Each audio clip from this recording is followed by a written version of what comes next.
It is not in any way a put down of the Bible to note that a lot of Bible stories have a lot in common with fairy tales and could be considered fairy tales. Again, this is true. This can be recognized by believers as much as by non-believers. Because fairy tales are remembered and appreciated and read and cherished because they speak powerfully to people, because they are enchanting, and because they have meanings that are very deep and are usually told in a way that is dramatic and arresting and that kind of sticks in your brain. Okay, and one of the main ways that the Bible stories resemble fairy tales, and perhaps are fairy tales, is the position of animals in them. One of the most famous, most pivotal early stories in the Bible features a talking snake. And the two early humans, Adam and Eve, don't express any surprise that that snake talks.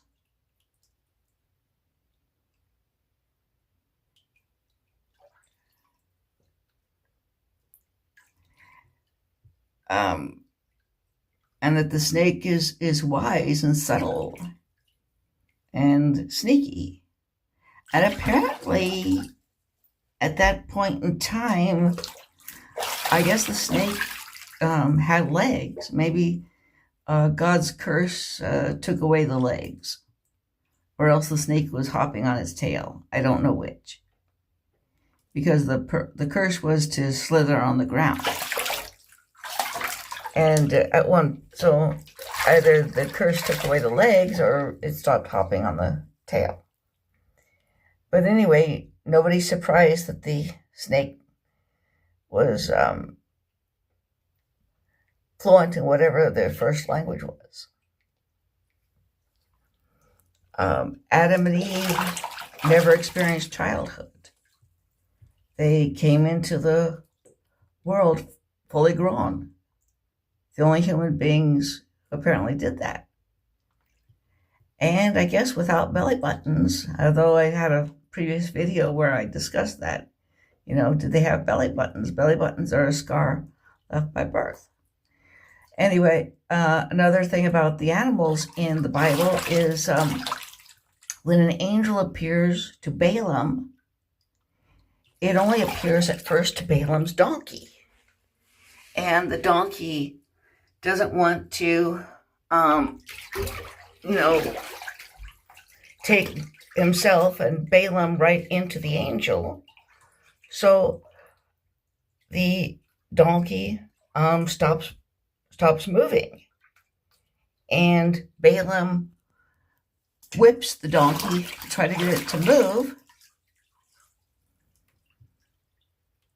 and then we're told that the Lord opened the donkey's mouth, and the donkey protested against getting a whipping when he didn't deserve one because there was an angel in their path. And again, Balaam never expresses any astonishment at the miracle that God caused when God had the donkey start talking to him.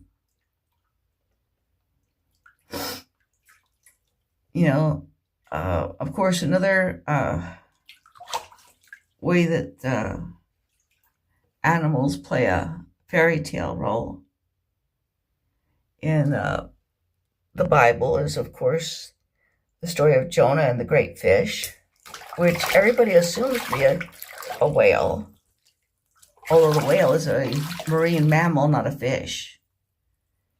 And we can't know if it was a whale or if God created a fish, unusually large fish, specifically for that task. But the idea of a man spending 3 days and nights inside a great fish is something you would find in a fairy tale. It's a pretty odd punishment. It does sound like pretty much a fairy tale punishment, doesn't it?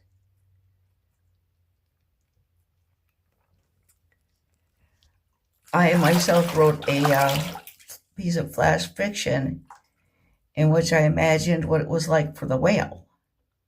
I did imagine that it was a whale, and that it must have been pretty bad for the whale to have